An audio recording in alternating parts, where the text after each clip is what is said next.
Okay. Wait. Let's see. All right. What are we seeing? Can we turn up our volumes on our? So, I'm kind of congested, so I can barely hear you guys sometimes. okay, so that means I just got to make the microphones louder. So, is that better? Because I can't. You can't turn the headsets up. No, they're at the max. Maximal way. Yeah, Okay. they're at the max volume. But is this better? Yeah, that's better. Yeah. Yeah. Okay. Yeah, Well, it there we sounds go. better. Okay. All right. All right. Thank you so much. All right. Are we All right. live? Yeah, we're live. All We're right, live. everybody. Welcome to the Next Level Podcast. And what we're going to be talking about today is, well, it's about MAOs, which is max allowable offers, which is basically the offers that you are going to be giving to the people that want an offer that you're going to give them a cash offer for. And we're going to talk about how we do it, why it's so important, and what else? Just those two? Why we do it why it's so important, how we do it, like reverse engineering it. Mm-hmm. Yeah, I think those are the key three pieces. Perfect. Okay. So this is what we're going to do. An MAO. What is it? Max allowable offer. Max allowable offer. Mhm. Well, how do we do an MAO? Well, what we have to do is figure out the value of the property. It depends on what you want to do with it. Ooh, So okay. That's important. So let's backtrack a little bit. Now we're just jumping into the weeds. But the main idea is MAO, max allowable offer. That is the offer that as an investor you're going to make to the seller Mm-hmm. to get the property under contract to see if they're willing to sell at that price. And how you want to configure your numbers is you have to figure out the end game, the exit strategy is what we call it. So you can either buy it to renovate and resell it, or you can buy it to hold on to as a rental, or you can do something creative and do what we call novation and sell it in its current market state. So it just depends on what you want to do with it. Felix, you're very intricate on your numbers on how that works. So run me through how that works. So let's pretend that we get a seller who wants to sell their property. The way we operate is we go check out the property in person, take photos. We got these photos back in the office. Mhm. We send them over to Felix. Say, hey, can you run numbers on this? What does that look like? So most importantly, whatever CRM you're using or whatever paper and folder you're using on the current lead or client, it's very important to have all the information necessary, okay? We need to know what they think the property is worth, whatever repairs they've done, any additions, and if those additions are permitted. We also need to know basic property informations, and we have called property questions, and those are very important. Even though we have the pictures, we still want those filled out, which is basically saying the kitchen cabinets conditions, flooring conditions, and stuff like that, so that way you can look at that at a glance. Sometimes it's easier to just scroll down and see what's green and what's selected rather than having to go through each picture individually. So have the property details, have photos of the property, and the lead history, so you know what type of person you're doing a MAO for. Once we have that, the goal of an MAO is this, just like Bailey said, finding out exactly how much that property is worth in its current conditions, and also finding out how much the property could be worth if it was done as a full remodel, depending on what route you're trying to take with the property. So what I do is, once I have everything lined up, I have one tab with the pictures, two tabs with Zillow. One of those is so that I can see the home details of our property, and the second Zillow tab is where I go in and I filter out so I can find comps. So that's the next word we should define. Very important. In order to do an MAO, you need to have comps. So what's a comp? You want to go ahead, Anthony? Yeah. So comp is your comparable property that you're using in the neighborhood or in the vicinity of where your subject property is. So you take in your subject property, and it's going to consist, for that MAO, you're going to need to know what it could sell for when it is fixed up, and you're going to need to know what repairs it's going to need. So I think that was going back to what you were saying is property condition, getting all the property condition and seeing, okay, if it's needs this, and this, let's get our repair budget. So say it needs, $50,000 in repairs. Okay, so you need to have that number. It can't be a variable. That has to be a number that you know.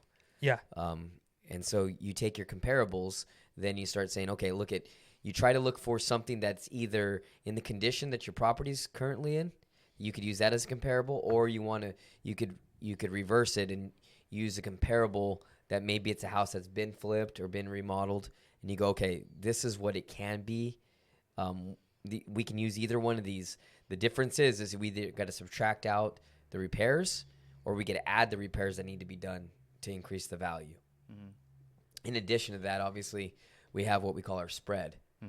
So in between there too, between that, what it could sell for all fixed up, we have to take our comparable and we have to make sure that we include in those two numbers what you want to make as profit. The profit, yeah. And I want to talk about something you said, that we need to know what the repair costs are. And yes, absolutely right. We do need to know that, and that's very important, because that number is important, because there's one number that we can't change, and we need to make sure we are as accurate as possible, because this could be the difference in your spread. That spread could either go up, but most likely it could go down. And the reason for that is because there's only one number that we can't change, and that is what the property is worth on the market.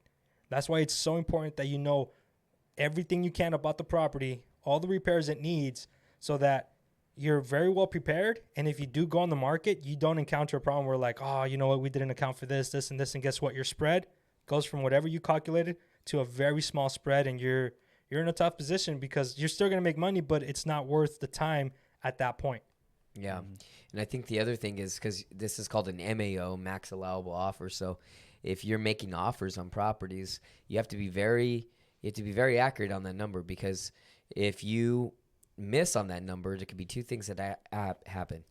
Either you agree to that price to give them let's just say your max allowable. You say, I'd like it for less, but I can get it for $110,000.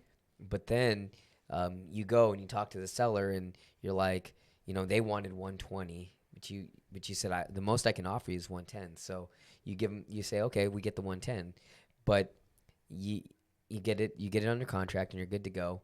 And you suddenly find out that you got it for 110, but your repairs are a lot more, or you can't sell it for what you think you can sell it for. So then you're in trouble. That can be a problem. Why the MAO is so important. So you could be too high, or you could be too low. And why is that a problem? Well, you may ask, why would being too low on my MAO? Because if you think, say that property, the max allowable should be 110, but you come back and through your research, you think it's 90, and you only can offer them 90, and they want 120. So now you got that $30,000 gap. It's a huge gap. So, and the problem is, and you honestly think the most you can offer is 90,000, but then somebody, for some reason, maybe the repair budget or whatever you were using was too high, or what you thought the comparable, or what the property should be worth when it's all fixed up, was too low. Yeah, you might have missed. You might have made a mistake, right? Yeah. So that throws your MAO off, and now you can't offer what your competition wants to offer, or what they need. So somebody comes in and says, "Hey, I'll give you the 110. I'm not going to give you the 120, but I'll give you the 110. Guess what? You lost the deal." That's why I think it's so perfect that our MAO process involves more than one or two sets of eyes. It goes through three people. It goes through acquisitions, then it goes through me, and I see where I would go. And then it goes to Anthony, and then we each do our own MAOs, and we see, okay, our numbers are pretty close to each other. They're pretty accurate. Or if somebody's higher or lower, we go like, okay, there's something's going on here. What's going on? And that's something that you can do to make sure you're always giving the best MAO possible. Have multiple people look at it. More sets of eyes, the better. Yeah, I don't think you can preach that enough. We've learned that's the reason we have multiple people look at MAOs, look at comps, because that could be the difference between getting something under contract and losing a deal to your competition. Yeah. Is not running your numbers accurately. And sometimes we all check it out and our numbers are, hey, this is our number. In that example, let's say it's our number is 90, and that's what it is. And then our competition comes in and may offer, let's say 110 or 100. We're confident. We go to sleep at night. Hey, if we lose that deal, that's okay, because it's not a deal if it's any more than 90. So we're okay with it. So yeah, and I think we talked about that. The max allowable offers, that's your buy price. So you can't change that Mhm. number. That number stays fixed. Mhm. The day you buy it, we like to say, is the day you make your money, Mhm. because if you buy it at the right price, then you're always going to be able to sell it for a profit or do whatever you need to do with it, Yeah. as long as that allowable offer is made Yeah. correctly. Yeah, and I think to recap a little bit, it might be for those listening, if you're listening to how all this works for the first time, just to recap.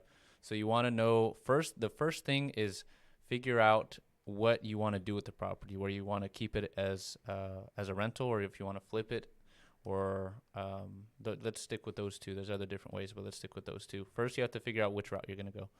Then you figure out, okay, what could it be worth if it needs fixing up? After it's fixed up, what it could be worth. We So call that the ARV. after rehab value, ARV. There you go. Okay. Yep. So ARV, you figure out ARV. Well, let's say it's 200. Okay. Now you have to reverse engineer the numbers to get to what your max allowable is. So what's in the middle? So you have 200 as your ARV, minus what, 6-7% for closing costs, realty And commissions. they're selling costs. Selling costs. So let's say 200. Let's say 12 to 14,000. So you have that number. And then now you have to subtract how much repair you're going to put into the property. And then you subtract, let's pretend you went the route of flipping it. You have to factor in how much you want to make profit. So we shoot for, what is it, anywhere from 15 to 20%? Usually it's 20, but for between 15 and 20, depending on the type of deal. Yeah, depending on how much work, etc. So sometimes it's 25 if there's like a whole gut remodel. You know? So it's just our time and energy and our crew's work. So, and then finally you get to your max allowable offer. And boom, you just, relay that to the seller, messenger out, say, hey, this is where we be. Yeah. And if a seller wants to know what comps we ran, we let them know, hey, these are the comps, and we can reverse engineer the numbers for you if you want to listen. And this is where we be. So let me give you there's a lot that goes into this, but I'm just going to give you like quick filter tips and stuff like that. When you're looking for comps, the max you want to go back to is a year. Usually you want stuff within 6 months, stuff that has sold within the neighborhood within 6 months. And try to stay within the neighborhood. Don't zoom out or don't look for other neighborhoods unless there's absolutely no data. 1 year is as far back as you can go. Stick to properties that are close to the square footage, because there can be a huge change in prices just on the difference of 200 square feet, 100 square feet even sometimes. Oh, yeah. So always look for those properties that are as close to yours. And also something very important is to take a look at the year that the properties were built. You might go like, dude, look, all these houses are selling for this much and they're in the same neighborhood. We can sell ours as well. But then you look at it and maybe they're new builds or 20 years newer or even 10 years newer. And that makes a difference. And they might even have the different floor plan. They might even have a garage or something, a pool. All of that stuff matters. So just make sure you don't go more than a year back. Within 6 months is best. Stay within the neighborhood. Make sure they're close in year, make, and square footage. And as identical, the better. Find that perfect comp. And then if you do find the perfect comp, adjust what needs to be adjusted. Maybe in Zillow it's got pictures and that comp's in better condition. Try to account for that by subtracting what you think those repairs would cost so that you can get to your home value and be as accurate as possible. Yeah, I think that's really accurate, Felix. Coming up with that. That's a great explanation of a comp. Thank you. And so you have outliers in comps. So you're like, well, why did that one sell like so much, much more, so little? And so those are what create a blurry picture when you're trying to do them, because you start second guessing yourself. It's like, what am I doing wrong here? And you don't know. Like sometimes that property may have, sold to a friend or something. They gave them a super killer deal.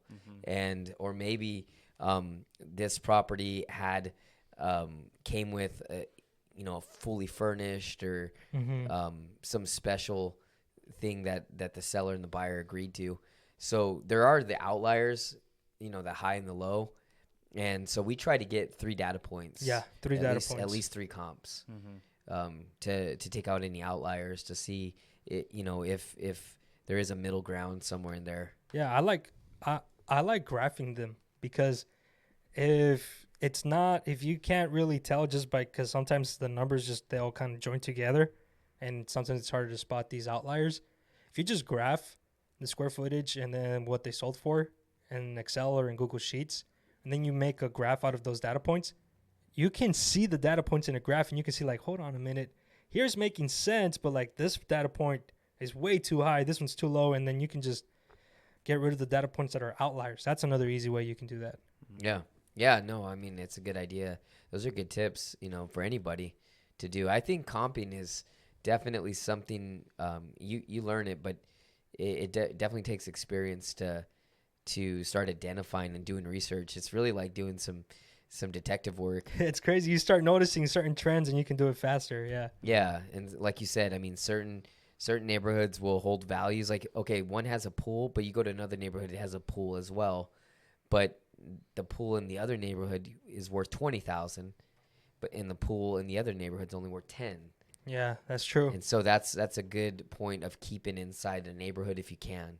Yeah. And and just because the neighborhood's next door to the other neighborhood, say your subject, let's just say here in Yuma, say your subject is in Falls Ranch, and right next to Falls Ranch, not too far, is going to be Las Casitas. So just because they're next to each other doesn't mean they're alike. Yep. So you may have to find another neighborhood that's close to Falls Ranch. You might have to go across the street and over a mile to get to Pioneer Park or to Barkley Ranch to get that same type of home, even though there's other subdivisions that are closer to your subject property. So all that, it's all those are taken into account, because like you said, you're gonna get a big variance in price per square foot from one builder to the next. So you can see just from that, you can see there's so many variables that just for one person to do this, there could be risks, or there could be things that could be overlooked. There's just so much. There's so many variables. That's why you want as many eyes on that as possible to make sure that you didn't miss. You might have missed something, and the other guy might catch it. Right. And so you got to make sure once you get all that done, I think and then you got to get rehab. So then we always check our rehab numbers too, in addition to our comps. Okay, comps look good. They look solid. Okay, where could we miss next? We can miss on our repairs. So that's why we verify condition and all that stuff before we go. But we know like, okay, some guys can do certain repairs for less than other guys, but we just take a standard budget of like what it's going to typically take an investor. Yeah. So we don't take prices that you would go to like Lowe's or hire like a full-blown general contractor. We know that our investors typically use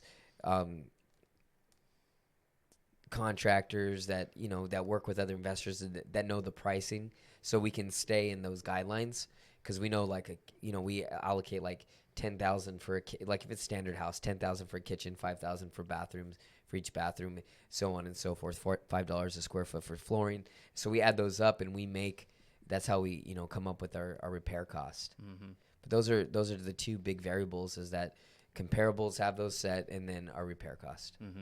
Yeah, and I think it's a great point. And one huge, in my opinion, it's not the greatest advice in the industry. Like all this is super important. It's taking us time and energy to learn. But in the industry, you hear a lot of, oh yeah, just take 70% of the after rehab value, and then subtract your fee.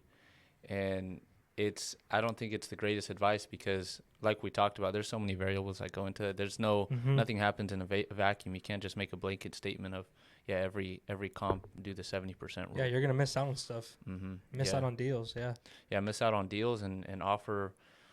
Yeah, I think what's important too in doing these numbers is making sure that an offer that you give the seller is as accurate as it can be, because you got to think that the seller, especially if it's owner occupied, they're making moves, so they got to know how much money they're going to have in their pocket after the sale, because they're probably looking at where they're going to go to, et cetera. So it's super important, not only for the investor, but for the seller too. That's why you got to look in. Yeah, exactly. That's why you got to look into the information that you have on the person. Yeah. Go ahead. Yeah, I'm sorry. You can. So in terms of running comps, the tools that we use, good thing is Anthony's a realtor here, so he helps us out on his MLS. We run it by him, and he checks it out on his multiple listing service. Let's pretend you didn't have that. There's different resources you can use, like we use Zillow. I mean, that's a free site. You can pay for PropStream, or you can PropStream or Property Radar. So we actually cross-reference before it goes to Anthony. We cross-reference. We check our comps on Zillow. We cross-reference the values with PropStream and Property Radar. Me and Felix, and then at that point, once me and Felix are on the same page there, then we get it to Anthony, double check with the MLS, and then now we have an MAO. So it takes time. Like we let sellers know, hey, once we take photos, it'll probably take 24 to 48 hours. Sometimes they want it quicker, and then I just feel like it'd be a disservice to them if we don't, are diligent on our research, So usually most sellers are okay with it. Yeah, and what I find interesting, and I know Bailey, I deal with this less than Bailey does on the acquisition side. I mean, we help them run the numbers, but you have an MAO, and your MAO kind of keeps you, it's a guideline to keep you where you need to target. Obviously, we're investors, so we're negotiating for the least amount that we can buy the property for. That's the goal, right? So what's interesting is what happened. Tell the audience a little bit. But what happens when your MAO is, we're using the same scenario, say 110, and they're like, well, yeah, I was just really hoping to get 80, and you're like, well, what goes through your head? Well, two things. Either my first inclination is, okay, that the property may be in worse shape. Let's pretend we haven't seen it yet. Maybe in worse shape than I'm thinking. Then they're letting me know over the phone. Or two, they just want to get what they need, and they want to know, they want to just get what they need out of the property. Yeah. So there's times then, I'm just painting a picture, when your MAO, because that's your max allowable offer, because not everybody's asking for more than what it's worth. I mean, that happens most of the time. Yeah. Where they're asking, you're like, well, that's not really realistic. I think it's more like this. Happens a lot, yeah. Yeah, but there happens the time, and I know Bailey comes and we start checking our numbers because we're like, well, they're asking a lot less. Like, are we missing something here? And I think that's why I was asking that question. It kind of throws that in your head. Yeah. It's like, what did we miss something? Mm-hmm. Because it's too good to be true. Yeah, because and sometimes we do miss something, and sometimes they just want to, like Bailey said, that's the number they want. It takes care of themselves, and they're good with that. Mm-hmm. And that's a win-win situation. Yeah. Because we really do run our numbers so we don't miss out, and so we're not too high on our offers. Mm-hmm. Where too low, mm-hmm. and we can't bridge the gap. We really, it all balances out. Sometimes you're like, I'm paying, right max of what it's worth, mm-hmm. and then other times you get a little better deals. So you need both to make the a business sustainable. Yeah, for sure. And then on the investment side, like, this is the next level podcast, but Felix has his company, Investors Link, who connects these properties to these investors. It's also important to run your numbers if you're wanting to assign the property to another flipper, to run it with their best interest in mind. You got to leave enough meat on the bone for them to make money. Yeah, so we want them coming back. So yeah. We try to make sure that we're going to give them a deal that is a deal that works for them, so that they can keep coming back. Yeah, because you're running the numbers not only for yourself or for next level, but you're running the numbers for the investor that you want them to make money. Exactly. So you got to make sure you bake that in there. Mm-hmm. So yeah, if you're going to get in the wholesale game and you're going to be selling to other investors, you got to make sure that you're doing your numbers, because you're protecting them too. And I think that's why, I look at them too, because if I want to go out on the limb and say, hey, this is a really good deal to one of my clients, mm-hmm. I got to feel, obviously we make mistakes, but typically, I've knock on wood, we haven't, in the past. Mm-hmm. And so sometimes it doesn't turn out as pretty as you want it to be, but most of the times it's way better than what we tell them, because we like to under-promise, over-deliver. Yeah, we had a client walk in right now. He's one of our buyers. Like, you tell him we have a deal right now, he's like, all right, what's the price? And he'll buy it because we've done so many deals with him, and we've never done him wrong, to where he trusts us. He's like, well, if these guys say it's a deal, I'm confident. I trust that it's a deal. Yeah. So he's wants these properties to keep coming, because it keeps his crews busy. It keeps him busy, and that's what we want. That's what I want to do with you. And I think one other thing, and we came up with this, Felix, or we all did, but we created a calculator for this, but Yeah. with the if-then statement. So one thing you can't really calculate is time. Yeah, that's true. So time is a big factor. Even though you could say, yeah, those repairs are only going to take, because we've had people like, oh, that's easy. Repairs only like 50,000, let's just say. So we're like, well, they're 50,000. You're correct, but a week you could take the same 50,000 in another property and do it in 3 months, and this 50,000 is going to take 6 months to a year, because maybe you have to rezone it or you have to pull permits, and it's going to take a lot of legwork.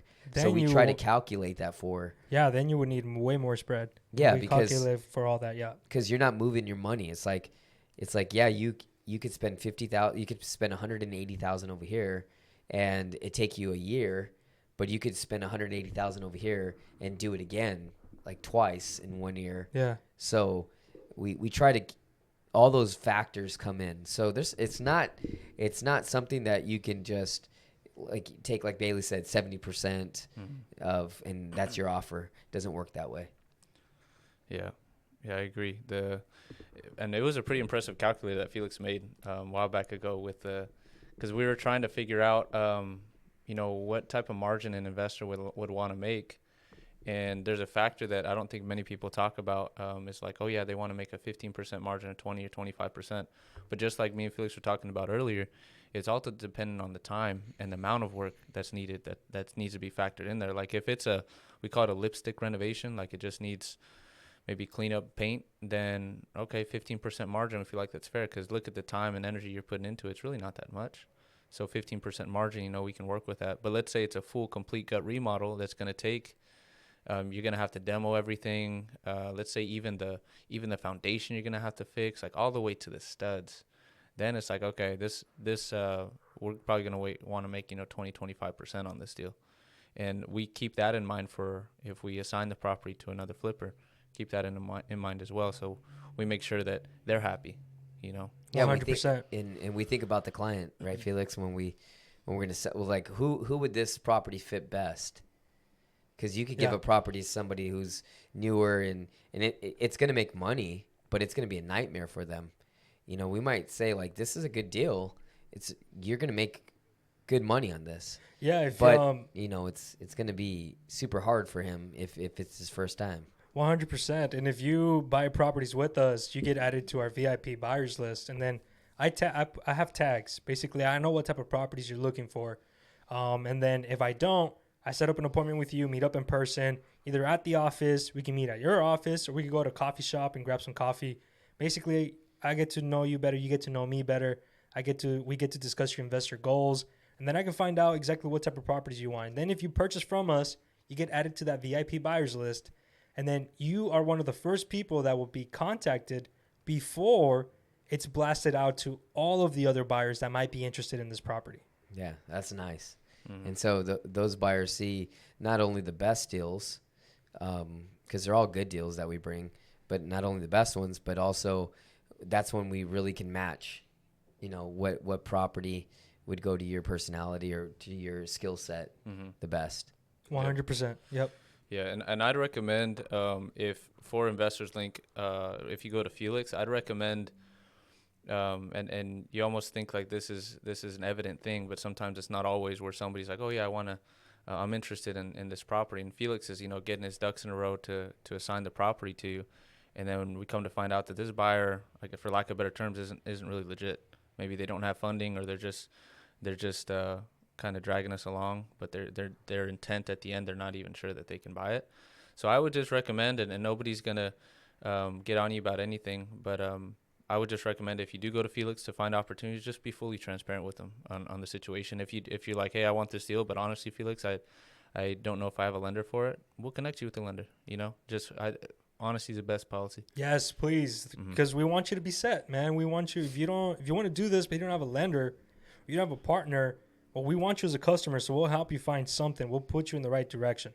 Yeah, because everybody's got to start somewhere. Yeah. So, whether it's your first flip or your 100th, we'll help you through it. Yeah, so this is getting into like Investors Link. Going back to the seller side, I think also in addition, what you can do if you're making offers is think about some creativity that you can add on to the offer. Like, for example, you can make an offer and say, hey, are you looking to find another place to go? Like, try to find opportunities to add value other than the number, because it's not, the number is important, but it's not always about the number. Yeah. Like, okay, you want this number, but is there any other thing that's holding you back on the sale? Like, do you need to find another place to go? Like, for example, some sellers say, hey, Bailey, I like the number. It's just X, Y, and Z, or it's that I need help moving, and we're like, okay, well, we can add value there. We have a moving company. We can get you a quote and a bid. Like, there's a seller right now. We made her an offer. She likes the number, but she has to go through probate. We have an attorney for that. We can actually pay for that as part of our offer. And we're negotiating for her to buy a place in a mobile home park, and we're doing the negotiation for her. So she's literally just hands off, and that's all part of our offer. Mm-hmm. So I would recommend, to differentiate yourself from other people making offers, is think about what type of value you can provide other than the number. Yeah. Hell yeah. That's a good question that we asked too, is other than the number, what else is important to you? Mm-hmm. And when they'll let you know right then and there. Yeah. 100%. Yeah. No, and that's how you do MAOs. Keep those things in mind. To summarize very quickly, lots of variables, so the more eyes on it, the better. Make sure you don't go more than a year back. Stay within the neighborhood. Make sure that the property that you're comparing it to is as close as to it as possible. Floor plan identical, even better. And meet with me. We'll add you to our buyers list. Try to be different. See what you can offer that other people can't. Yep. Sounds good, guys. Cool. Perfect. So we're Next Level Podcast, and we don't buy homes. We buy problems.